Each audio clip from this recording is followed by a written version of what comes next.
نور حسین ابن علی کا ظہور ہوا، آقا دنیا میں تشریف لائے، ختمی مرتبت کے چچا جناب عباس کی زوجہ ام الفضل بنت حارث، ان کے ہاتھوں میں آقا حسین تھے، اور ختمی مرتبت جیسی گھر میں داخل ہوئے وارفتگی کے عالم میں ایک مرتبہ فرمایا ام الفضل میرے بیٹے حسین کو میرے پاس لے آؤ۔ ام الفضل نے جیسی یہ بات سنی عرض کیا یا رسول اللہ ابھی تک آپ کے فرزند کو ہم نے غسل نہیں دیا، کچھ لمحے انتظار کریں تاکہ ہم حسین کو غسل دیں اور آپ کے ہاتھوں پہ رکھیں۔ ختمی مرتبت کے چہرے پر برہمی کے آثار ظاہر ہوئے، اور اس کے بعد فرمایا اے ام الفضل تو میرے حسین کو کیا غسل دے گی؟ اللہ نے میرے حسین کو طاہر و طیب خلق کیا۔ حسین طہارتوں کے قرآن ہیں، اتنے طاہر ہیں حسین، اتنے پاک ہیں حسین کہ دنیا سے چلے جانے کے باوجود بعد از شہادت کیا مقام ہے، کیا رتبہ ہے، آپ کی طہارت کس درجہ رفیعہ پر ہے۔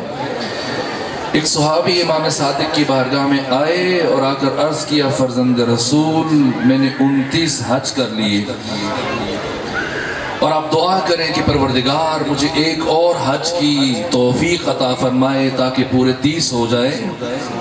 ہم جیسے کوئی جاہل ملا یا طالب علم ہوتا تو جواب میں ہاتھ اٹھا دیتا، دعا کر دیتا، لیکن اپنے عصر کا محمد مصطفیٰ فرزند رسول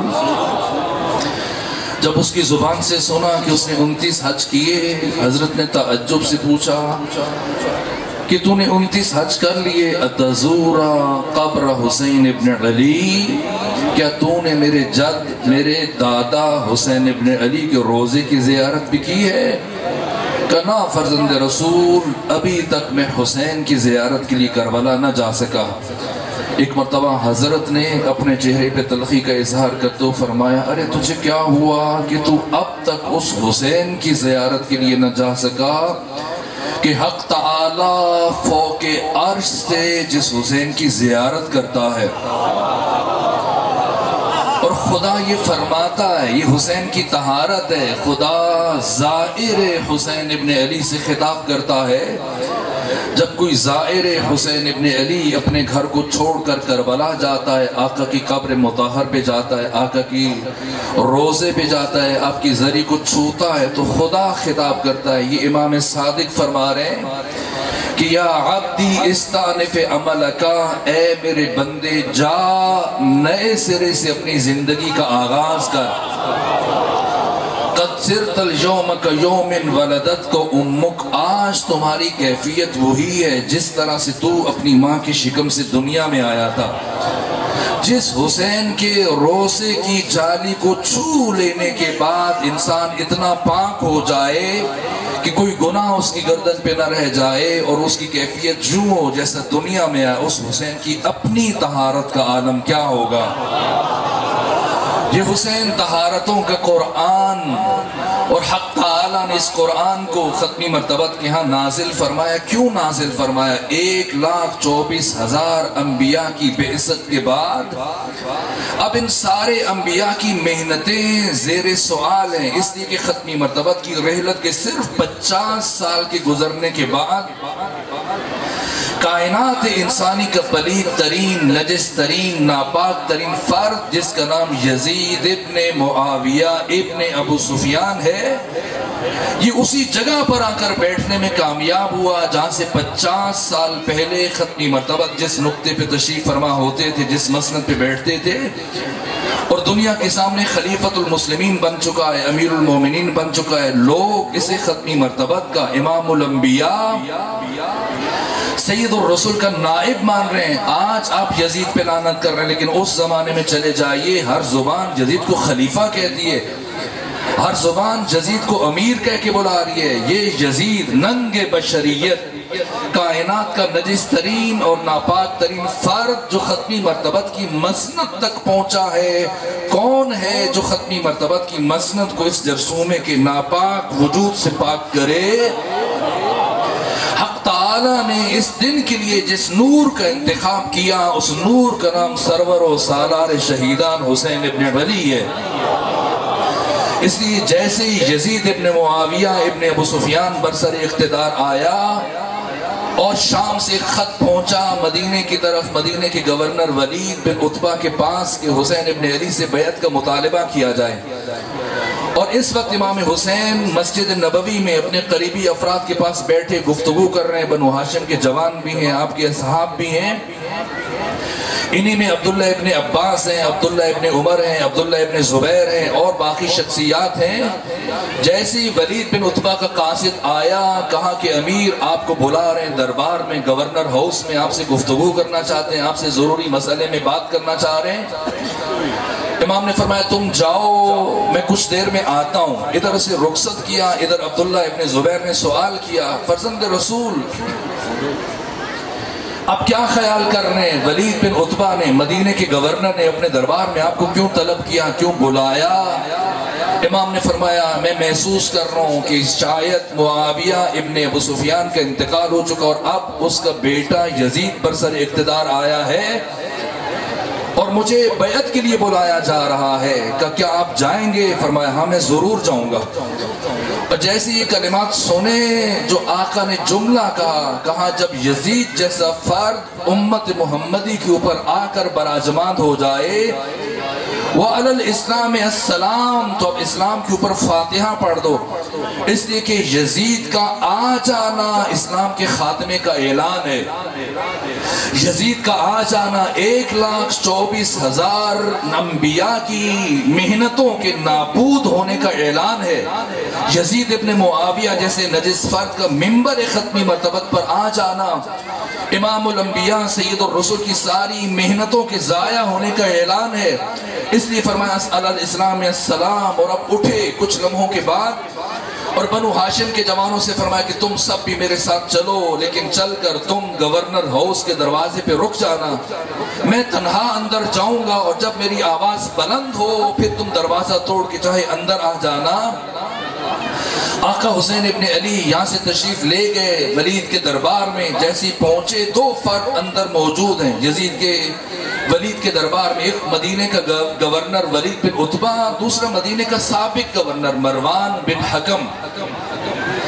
سید الشہداء تشریف لے کے گئے، جیسی بات کا آغاز ہوا ولید نے بات کا آغاز کیا، کہا حسین ابن علی میں آپ کو خبر دینا چاہ رہا ہوں، شام میں امیر المومنین خلیفۃ المسلمین معاویہ ابن ابو سفیان کا انتقال ہو گیا اور اب اس کا بیٹا یزید مسلمانوں کا خلیفہ ہے، مسلمانوں کا امیر ہے، اور میں نے یہاں پر آپ کو اس لیے طلب کیا کہ آپ یزید ابن معاویہ کی بیعت کریں۔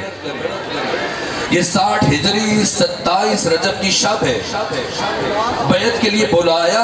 امام نے فرمایا، امام حسین نے ولید سے خطاب کیا، کہا اے ولید تو اگر مجھ سے اس لیے بیعت لینا چاہتا ہے کہ اہل مدینہ کو، رائے عامہ کو، ان کی رائے کو ہموار کر سکے، سب کو یزید کی بیعت کے لیے تیار کر سکے، تو پھر رات کی تاریکی میں، اس تنہائی اور سناٹے میں جہاں پر تو ہے میں ہوں اور مروان بن حکم اور کوئی چوتھا فرد وجود نہیں رکھتا، ایسی بیعت کا کیا فائدہ جو رات کی تاریکی میں کی جائے؟ مجھے دن کی اجالے میں تمام اہل مدینہ کے سامنے بلانا، پھر مجھ سے بیعت کا مطالبہ کرنا، پھر میں تمہیں بتاؤں گا۔ جیسے ہی ولید نے یہ بات کہی، جواب میں امام حسین نے یہ جملے ارشاد فرمائے، ولید نے سر جھکا لیا، فرزند رسول جیسے آپ مناسب سمجھتے ہیں، جیسے آپ کا جی چاہے آپ چلے جائیے۔ امام حسین علیہ آلاف و تحیت و ثنا دروازے کی طرف بڑھے، اور جیسی دروازے کی طرف بڑھے مروان بن حکم ولید کے پاس گیا، کہا اے ولید حسین کو اپنے دربار سے نہ جانے دو، اسی کہ اب اگر حسین چلے گئے تو دوبارہ کبھی تمہارے ہاتھ نہیں آئیں گے، یا حسین سے بیعت لو، اور اگر حسین بیعت نہیں کرتے تو پھر حسین کا سر تن سے جدا کر دو۔ یہ کلمات امام حسین کے کانوں سے ٹکرائے، جیسے ہی آواز سنی پلٹ کے آئے اس سرعت کے ساتھ جیسے بجلی سائقہ آسمان سے چمکتی ہے۔ حسین ابن علی اگلے لمحے آگے بڑھے اور مروان بن حکم کے قریب پہنچو۔ اب حسین ابن علی نے مروان بن حکم کو گریبان سے پکڑا، اور استاد حق شہید مرتضی مطہری نے بیان کیا کہ امام حسین نے مروان بن حکم کو گریبان سے پکڑنے کے بعد اتنا بلند کیا کہ اس کا سر دارالامارہ کی چھت سے ٹکرانے لگ گیا۔ اور پھر حسین ابن علی نے مروان بن حکم کو زمین پر پٹخا اور پٹخنے کے بعد فرمایا اے مروان تو کب سے اس قابل ہو گیا کہ تو حسین ابن علی کے ساتھ گفتگو کر سکے؟ تم میں کب سے اتنی صلاحیت ہوگی کہ تو حسین کے ساتھ گفتگو کر سکے؟ اور اب پلٹے ولید کی طرف اور وہ تاریخی خطبہ ارشاد فرمایا، وہ تاریخی جملے ارشاد فرمایا جنہیں میں نے آپ کے سامنے تلاوت کرنے کا شرف حاصل کیا۔ فرمایا سنو مروان، سنو ولید، انا اہل بیت النبوہ، ہم اہل بیت نبوت ہیں۔ یہ نہیں فرمایا ہم اہل بیت النبی ہیں۔ اہل بیت النبی اور اہل بیت نبوت کی تعبیر میں زمین اور آسمان کا فرق ہے۔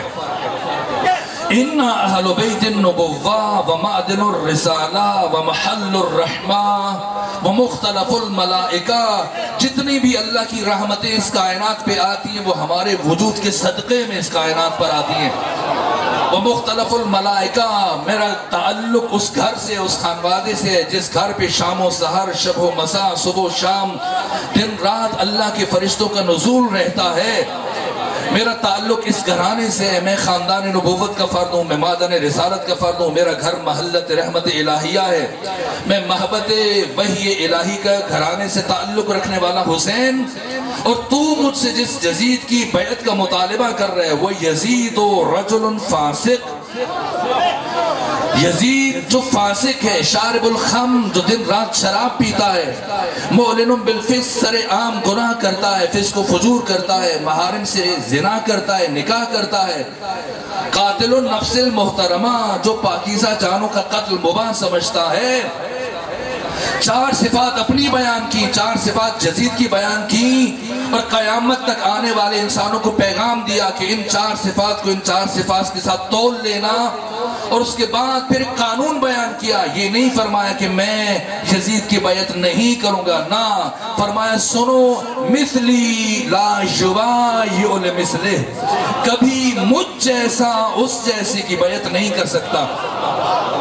اے ولید کیا کریں، تو مجھ سے بیعت کا مطالبہ کر رہا ہے اور مجھ جیسا اس جیسی کی بیعت نہیں کر سکتا، تو کیا کریں؟ ننتظر وتنتظرون، تم بھی انتظار کرو ہم بھی انتظار کرتے ہیں، نصبحو وتصبحون، تم بھی صبح کرو ہم بھی صبح کرتے ہیں، ان قریب تمہیں اچھی طرح سے پتہ چل جائے گا اینا احق بالخلافت والولایت والبیعہ، کون مستحق خلافت ہے، کون مستحق ولایت ہے، کسے بیعت کرنی چاہیے اور کس کی بیعت ہونی چاہیے۔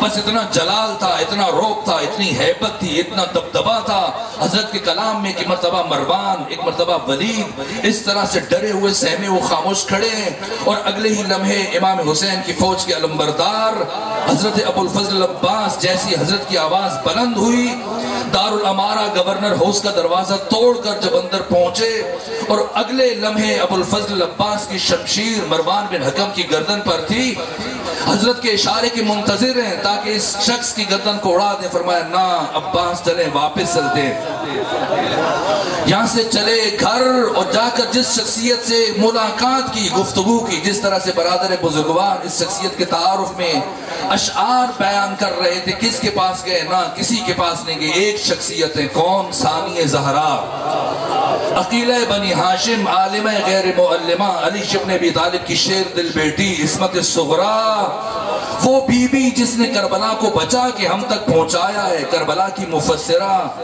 کربلا کی سفیرہ، کربلا کی محافظہ، تحریک آزاداری کی بانی زینب بنت علی، خواہر گرامی کے پاس گئے، بہت دیر تک بھائی اور بہن آپس میں گفتگو کرتے رہے، اور اس کے بعد پلٹ کیا، جیسی آئے اب خاموش ہیں، حسین ابن علی کسی سے گفتگو نہیں کر رہے، یہاں تک کہ لکھنے کا سامان منگوایا، قلم منگوایا، چمڑا منگوایا جس کے اوپر اپنی وصیت تحریر کریں۔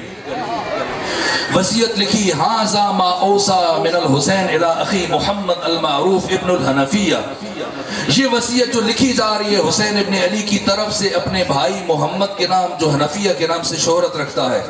فرمایا ان الحسین یشہد اللہ الہ الا اللہ، آج حسین اپنے پورے وجود سے یہ گواہی دے کے جا رہے اللہ وحدہ لا شریک ہے، کوئی بھی اس کائنات میں اللہ کا شریک نہیں ہے، وَأَنَّ مُحَمَّدًا عَبْدُهُ وَرَسُولُهُ، اور حسین دوسری گواہی دے رہا ہے کہ محمد اس اللہ کا عبد ہے، اس اللہ کا رسول ہے۔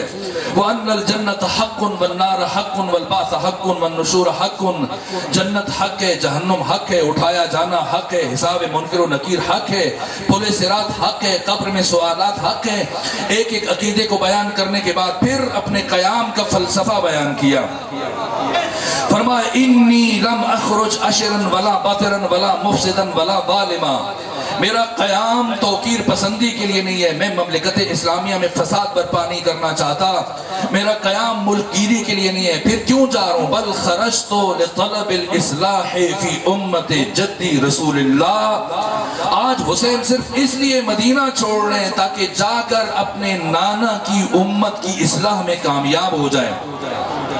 وَأُرِيدُ أَنْ آمُرَ بِالْمَعْرُوفِ وَأَنْهَا عَنِ الْمُنْكَرِ، اور حسین چاہتے ہیں کہ سارے سفر اور سارے قیام میں مدینہ سے لے کے مکہ، مکہ سے لے کے کربلا، سارے سفر میں اور تمام دنوں میں امر بالمعروف کریں، نہی از منکر کریں۔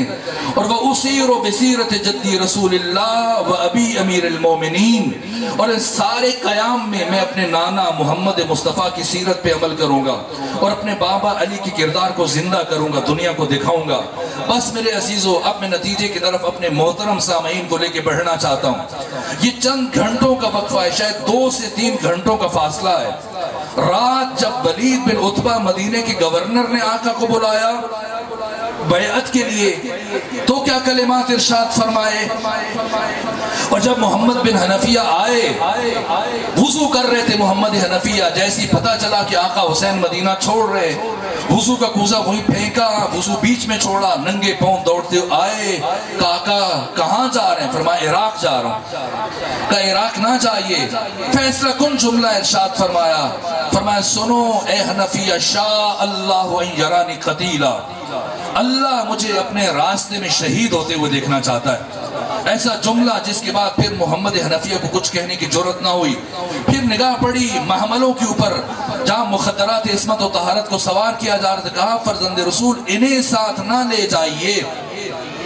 فرمایا سنو حنفیہ، شاء اللہ ان یراہن سبایا، اللہ کی مشیت ہے کہ اللہ ان بیویوں کو اپنے راستے میں نبیوں کی محنت کی بقا کے لیے اسیر دیکھنا چاہتا ہے۔ انبیاء کی محنت بچ نہیں سکتی، میرے نانا کی محنت بچ نہیں سکتی جب تک میں شہید نہ ہو جاؤں اور نبی کی بیٹیاں اسیر نہ ہو جائیں۔ اس کے بعد فرمایا اے محمد حنفیہ، یہ وصیت نامہ ہے، یہ وصیت نامہ جو آقا حسین نے اپنے چھوٹے بھائی محمد حنفیہ کے لیے لکھا، اور وہ جملے جو 2 سے 3 گھنٹے پہلے ولید کے دربار میں کہے، میں یہاں کے صاحبان معرفت باشعور عزادار مومنین کی خدمت میں بس یہ 2 جملے عرض کرنا چاہتا ہوں، بات تمام کرنا چاہتا ہوں۔ ان 2 جملوں کو ملا، یہ جو پیغام دیا حسین ابن علی نے وہ آج کا پیغام ہے۔ سید الشہداء حسین ابن علی سے جب بیعت کا مطالبہ کیا گیا ولید بن عتبہ کے دربار میں، کیا فرمایا؟ فرمایا کہ فاسق یزید ہے، شارب الخمر یزید ہے، قاتل النفس المحترمہ یزید ہے، معلن بالفسق یزید ہے، ایسے کی بیعت نہیں کی جا سکتی۔ اور جب وصیت لکھی تو عجیب جملہ تحریر کیا، فرمایا بل خرجت لطلب الاصلاح فی امت جدی رسول اللہ، کیوں مدینہ چھوڑ رہا ہوں؟ مخدرات عصمت و طہارت کے ساتھ، ان جوانوں کے ساتھ، بوڑھوں کے ساتھ، بچوں اور خواتین کے ساتھ اپنا گھر چھوڑ کے جا رہا ہوں تاکہ اپنے نانا کی امت کی اصلاح میں کامیاب ہو جاؤں۔ میں دست ادب جوڑ کر روح حسین ابن علی سے سوال کرتا ہوں، اے فرزند رسول حسین ابن علی، امت تو نمازی ہے، امت تو روزے رکھ رہی ہے، خانہ کعبہ کھچا کھچ حاجیوں سے بھرا ہوا ہے، امت تو حاجی ہے، امت کے ہاتھ میں تسبیح ہے، امت نے تو لوٹے اٹھائے ہوئے ہیں، امت تو وضو کر رہی ہے، امت کے چہروں پر داڑیاں ہیں، امت نے ابھی ان کے ماتھوں پر سجدوں کے نشان ہیں۔ فرزند رسول، امت نے تو ابھی شراب پینا شروع نہیں کیا، امت نے تو نماز نہیں چھوڑی، امت نے تو اپنے محرم رشتوں کے ساتھ گناہ کرنا شروع نہیں کیا، اے فرزند رسول، آپ نے خود کچھ دیر پہلے فرمایا شارب الخمر یزید ہے، فاسق یزید ہے، معلن بالفسق یزید ہے۔ تو فرزند رسول، امت تو حاجی ہے، امت تو نمازی ہے، امت تو روزے رکھ رہی ہے، امت نے تو داڑیاں رکھی ہوئی ہیں، امت کی پیشانیوں پر سجدوں کے نشان ہیں۔ تو فرزند رسول، اصلاح اس کی جاتی ہے جو گمراہ ہو۔ آپ نے خود فرمایا گمراہ یزید ہے، تو آپ کو یوں کہنا چاہیے تھا کہ بل خرجت لطلب الاصلاح یزید ابن معاویہ، لیکن آپ نے فرمایا میں امت کی اصلاح کے لیے جا رہا ہوں۔ تو فرزند رسول کا جواب ہوگا کہ میں یہی پیغام دینا چاہتا ہوں قیامت تک آنے والی نسلوں کو۔ کیا پیغام؟ آقا کے پیغام کو آپ تک پہنچانے کے لیے میں مجبور ہوں کہ ایک مثال کا سہارا لوں، اور بس یہی نتیجہ عرض کروں گا اور آپ کی زحمتوں کو تمام کر دوں گا۔ ابھی میں آپ کے سامنے گفتگو کر رہا ہوں، بات کر رہا ہوں، کیوں؟ یہ جو میری زبان میں اور لبوں میں حرکت ہے اور لفظ ایجاد ہو رہے ہیں میرے گلو سے، اس لیے کہ میرے وجود کے اندر، میرے جسم کے اندر روح ہے۔ اگر روح نکل جائے، پھر زبان ہونے کے باوجود، ہونٹ ہونے کے باوجود، حنجرہ اور حلقوم ہونے کے باوجود میں بات نہیں کر سکتا، گفتگو نہیں کر سکتا۔ یہ کان سنتے ہیں روح کی وجہ سے، آنکھیں دیکھتی ہیں روح کی وجہ سے، زبان بولتی ہے روح کی وجہ سے، اعضاء متحرک ہیں روح کی وجہ سے۔ آپ کے ہاں جب کوئی شخص مر جاتا ہے تو کچھ اعضاء میں سے کچھ کمی نہیں آتی، کیا ہوتا ہے؟ اس کی روح نکل جاتی ہے۔ اور جب کوئی مر جاتا ہے اس کی روح نکل جاتی ہے تو کیا کرتے ہیں آپ؟ آپ کی کوشش ہے جتنا زیادہ آپ کے لیے محبوب ہے، جتنا عزیز ہے، اگرچہ آپ کو اس کی دوری گوارا نہیں، پھر بھی آپ کی کوشش ہے کہ اسی دن جس دن مرا ہے اس دن اس کو دفن کر دیا جائے۔ کیوں دفن کرتے ہیں مردوں کو؟ ایک باپ اور ماں جن کا جوان بیٹا مر گیا چاہتے کہ ہمیشہ آنکھوں کے سامنے رہے، گھر میں رکھ لیں، شیشے میں سجا لیں، دیکھتے رہیں، لیکن مجبور ہیں، دفن کرتے ہیں۔ بھائی اپنے بھائی کو، اپنے بچوں کو، عزیزوں کو دفن کرتے ہیں، کیوں؟ اور کوشش ہوتی ہے کہ اسی دن دفن کریں، اس لیے کہ اگر ہم اس دن نہ دفن کریں تو جیسے جیسے وقت گزرے گا اب اس کے جسم سے تعفن اٹھے گا، بدبو اٹھے گی، اور پھر ہمارا رکنا مشکل ہو جائے گا، ناممکن ہو جائے گا۔ تو سوال یہ ہے کہ جب کوئی مر جاتا ہے تو اس کے جسم سے بدبو کیوں اٹھتی ہے؟ اگر اسے گھر میں 2-4 دن 10 دن کے لیے رکھ دیا جائے تو پھر اس کے جسم سے بدبو اٹھتی ہے، تعفن اٹھتا ہے۔ آخر کیوں؟ ہمارے درمیان 10 سال، 20 سال، 40 سال، 50 سال، 60، 70، 80 سال زندہ رہا، تب تو اس کے جسم سے بدبو نہیں آتی، تب تو اس سے تعفن نہیں اٹھتا۔ یہ کیا ہوا؟ جیسے ہی مرا اگر 5-10 دن کے لیے گھر رک جائے تو اس سے تعفن اور بدبو اٹھے، بلکہ 2 سے 3 دن۔ کیوں؟ اس لیے کہ اس کے جسم سے روح نکل گئی۔ یہ روح کیا ہے؟ یہ روح اس کے جسم کا مدافعتی نظام ہے، اور جیسے یہ مدافعتی سسٹم ڈیمیج ہوتا ہے اور روح جسم سے نکلتی ہے تو جیسے یہ نظام نابود ہوا، اب جسم کے اعضاء میں اور خلیات میں توڑ پھوڑ شروع ہو گئی، اور اس توڑ پھوڑ کے نتیجے میں رفتہ رفتہ جراثیم بننا شروع ہو جاتے ہیں، اور پھر یہ جراثیم بڑھتے ہیں اور انہی جراثیم سے بدبو اور تعفن اٹھتا ہے۔ اسی لیے غسل مس میت اسلام میں واجب ہے۔ اسلام آپ کو منع نہیں کرتا کہ اگر آپ کا کوئی عزیز مر جائے تو اسے ہاتھ نہ لگاؤ، نہ، اسلام دین فطرت ہے، اور دین فطرت کبھی بھی فطری خواہشوں کے آگے رکاوٹیں حائل نہیں کرتا، لیکن قانون دے دیتا ہے، منع نہیں کرتا کہ ہاتھ نہ لگاؤ۔ ظاہر ہے ایک ماں اپنے بچے کو ہاتھ لگائے بغیر نہیں رہ سکتی، ایک بھائی اپنے بھائی کو چھوئے بغیر نہیں رہ سکتا، لیکن اگر ہاتھ لگا لیا تو اب وہ جراثیم جو اس کے جسم میں بن رہے ہیں غسل دینے سے پہلے اور مرنے کے بعد تو مبادا خطرہ ہے کہ وہ ہاتھ لگانے کے نتیجے میں، چھونے کے نتیجے میں، چہرہ رکھنے کے نتیجے میں تجھ تک منتقل ہو جائے۔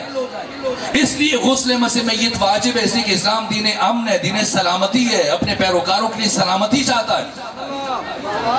تو آخر کیوں یہ توڑ پھوڑ شروع ہوتی ہے؟ اس لیے کہ روح نکل جاتی ہے، اور جب روح نکل جاتی ہے توڑ پھوڑ کے نتیجے میں جرثومے بنتے ہیں، اور پھر جیسے جیسے وقت گزرتا ہے ان جرثوموں کی تعداد میں اضافہ ہوتا ہے، اور جتنا اضافہ ہوتا ہے لاش گلنا شروع ہو جاتی ہے، سڑنا شروع ہو جاتی ہے، تعفن اٹھتا ہے، بدبو بڑھتی ہے۔ اگر یہ بات میں پہنچا سکا اگر یہ مثال میں آپ تک پہنچا سکا تو اب آئیے کلام حسین ابن علی کی طرف۔ ایک ہے فرد کی موت جس کی میں نے ابھی آپ کے سامنے مثال عرض کی، اور ایک ہے سوسائٹی کی موت، امت کی موت، سماج کی موت، معاشرے کی موت۔ کبھی فرد مر جاتا ہے، کبھی امت مر جاتی ہے، کبھی فرد مر جاتا ہے، کبھی معاشرہ مر جاتا ہے، سوسائٹی مر جاتی ہے، سماج مر جاتا ہے۔ فرد کی موت کیا ہے کہ اس کے جسم سے روح نکل جائے، اور امت کی موت کیا ہے کہ اس کے جسم سے بھی روح نکل جائے۔ امت کی روح کیا ہے جو ختمی مرتبت اور قرآن نے بیان فرمایا، امت کی روح نظام ولایت ہے۔ اگر کسی امت کے جسم سے یہ روح ولایت نکل جائے، اب یہ امت اور معاشرہ یہ مردہ معاشرہ ہے، یہ مردہ امت ہے۔ اور جب امت مر جائے تو اس کے اندر توڑ پھوڑ شروع ہو جاتی ہے، اور اس کے اندر پھر جرثومے پیدا ہونا شروع ہو جاتے ہیں، پنپنا شروع ہو جاتے ہیں، بڑھنا شروع ہو جاتے ہیں۔ تو اسی بے روح امت جس کے اندر سے روح نکل چکی ہے، ایسے ایسے جرثومے بننا شروع ہوئے کہ کسی جرثومے کا نام ہرملہ بن گیا، کسی کا نام ابن زیاد بن گیا، کسی کا نام عمر ابن سعد بن گیا، کسی کا نام شبس ربعی بن گیا، کسی کا نام قیس بن اشعث بن گیا، کسی کا نام محمد بن اشعث بن گیا۔ اور اسی بہرو امت کے ناپاک جسد سے ایک غلیظ ترین، ناپاک ترین اور کثیف ترین جرثومہ بنام یزید ابن معاویہ ابن ابو سفیان اس امت کے ناپاک جسد سے رینگتا ہوا جا کر اس جگہ تک پہنچ گیا جہاں ختمی مرتبت بیٹھا کرتے تھے۔ تو جب ایسا ہو جائے کہ امت بے روح ہو جائے اور ایسے جرثومے بننا شروع ہو جائے اس بے روح امت کے جسد میں، اور ایسے ناپاک جرثومے ختمی مرتبت کی مسند تک پہنچ جائیں، تو پھر ان جرثوموں کی اصلاح کی بات نہیں کی جاتی ہے، اس امت کی اصلاح کی بات کی جاتی ہے جو بے روح ہو چکی ہے۔ اس لیے آقا نے مدینہ چھوڑا، اس لیے کہ اگر آقا حسین مدینہ نہ چھوڑے تو اب اس بے روح امت کو دوبارہ زندہ نہیں کیا جا سکتا۔ اور یہ قیام کر کے حسین ابن علی نے قیامت تک کے لیے اس امت کو زندہ کیا۔ میرے عزیزو، 3 برِ اعظموں تک ختم کر دی گفتگو، 3 برِ اعظموں تک اسلامی حکومت پھیل چکی ہے، کم سے کم 9 کروڑ افراد ان 3 برِ اعظموں میں مسلمان زندگی گزار رہے ہیں۔ آخر کیا وجہ ہے کہ جیسی امیر شام کا انتقال ہوا، موت ہوئی، سب سے پہلا خط حسین ابن علی کی طرف بھیجا جا رہا ہے، یہاں تک کہ میں نے پڑھا ہے کہ اس کی فوج کا سپہ سالار، امیر شام کی فوج کا سپہ سالار جس نے اس کی نماز جنازہ بھی پڑھائی اور اس کا معتمد خاص تھا، 3 دن تک یزید شکار میں مصروف تھا، شام کے اندر نہیں تھا، باپ کے جنازے میں بھی شامل نہیں تھا۔ 3 دن تک شام کے حالات کو کنٹرول کرنے والا یہ قیس جو اس کا سپہ سالار تھا، اس نے یزید کی معاویہ کی نماز جنازہ پڑھائی، اور 3 دن کے بعد جب لوٹ کے آئی یزید تو حکومت اس کی سپرد کی۔ اور جب امیر شام کی آخری سانسیں اٹکی ہوئی تھی، اس لمحے وہ تحریر آمادہ تھی جو ولید بن عتبہ کی طرف لکھی گئی، حسین ابن علی سے بیعت کا مطالبہ، اور ادھر آخری سانسیں ٹوٹی اور ادھر اس قاصد کو مدینے کی طرف روان کر دیا گیا۔ بس آخری سوال پوچھ رہا ہوں کہ امام حسین نے قیام کیوں فرمایا؟ کیا اس لیے قیام فرمایا کہ اہل کوفہ نے آپ کو 80,000 خطوط لکھے تھے؟ نہ اہل کوفہ کو تو سرے سے پتہ ہی نہیں ہے کہ امیر شام کی موت ہو چکی اور اس کا بیٹا یزید پر سر اقتدار آ چکا ہے، اس لیے کہ انہیں جا کر ماہ رمضان میں پتہ چلا اور یہ موت رجب میں ہو رہی ہے۔ اور سب سے پہلا خط جس شخصیت کی طرف لکھا گیا وہ امام حسین ہے،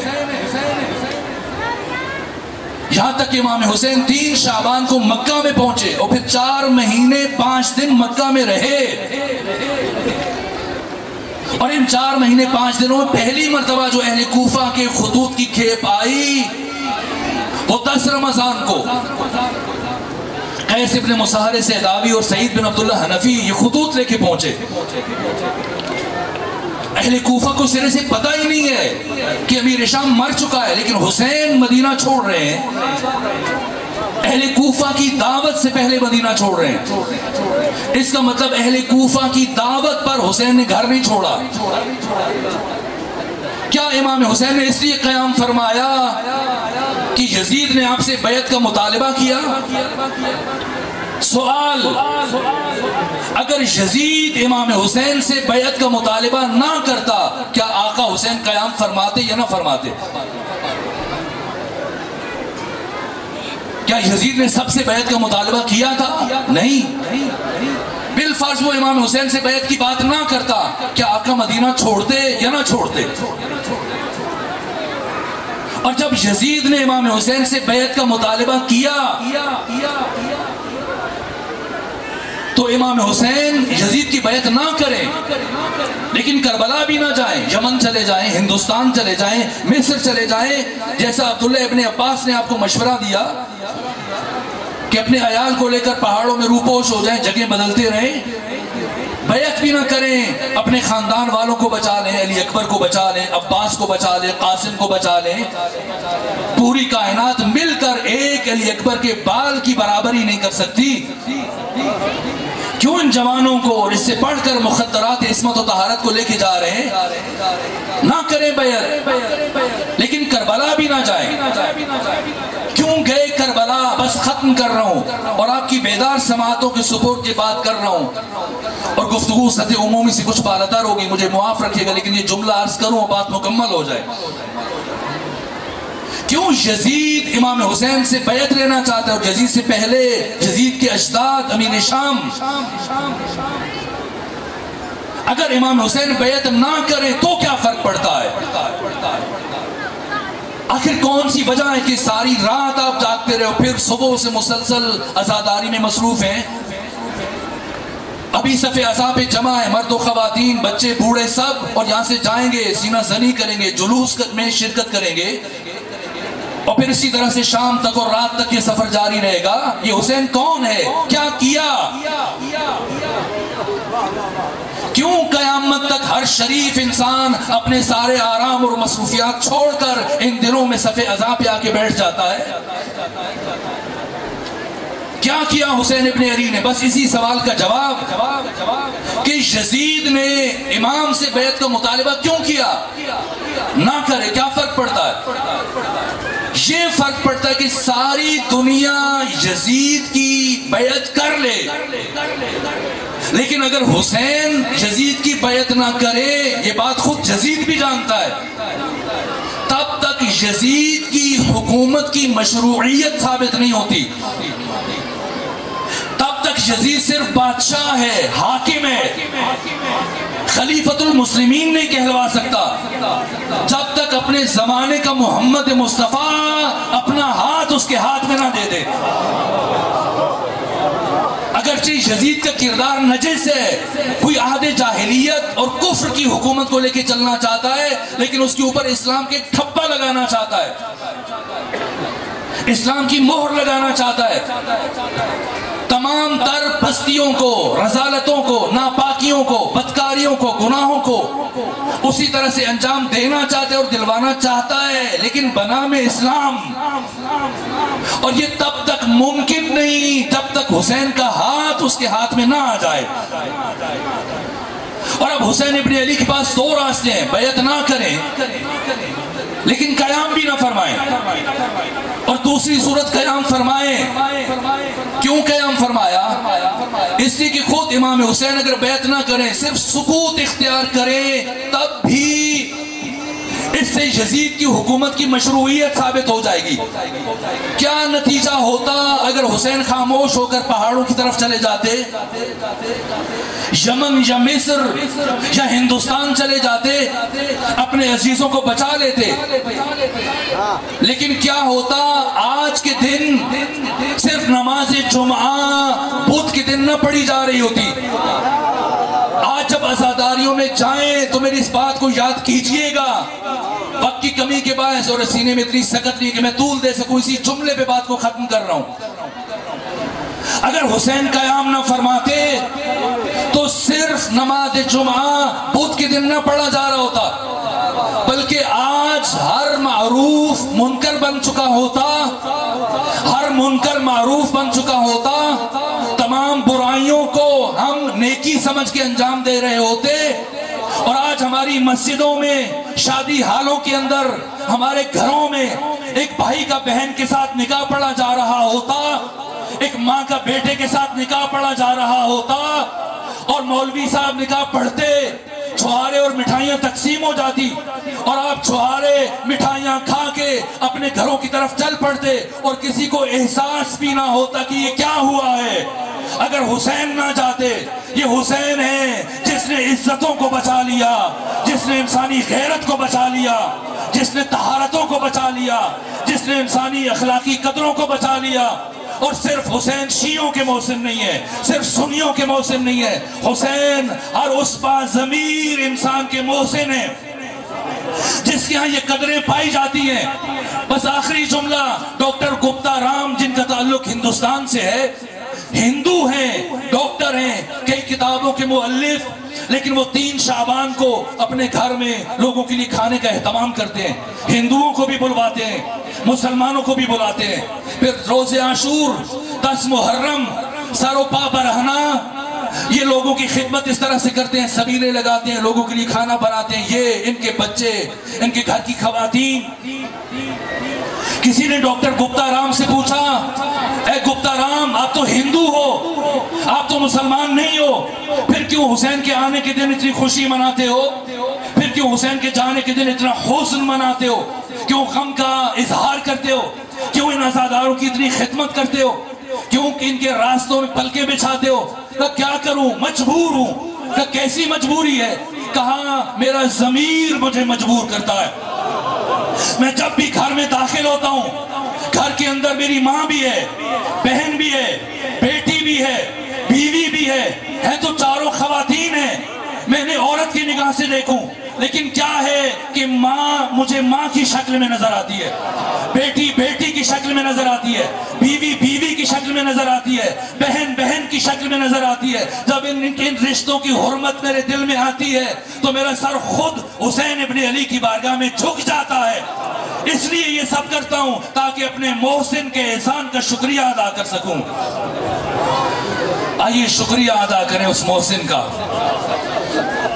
جس نے دین بچا کے ہم تک پہنچا دیا، جس نے انسانی عزتوں کو، انسانی قدروں کو، انسانی رفعتوں کو، اخلاقی قدروں کو بچایا، اور انسانیت کو یزید اور یزیدیوں کی قید سے رہا کیا، اگرچہ خود اس کی بہنیں اور بیٹیاں کیوں اسیر نہ ہو جائیں۔ انسانیت کو یزید جیسوں کی غلامی سے چھڑوایا، بے شک اپنے ششماہے کی گردن پہ چھری کیوں نہ چل جائے۔ میرے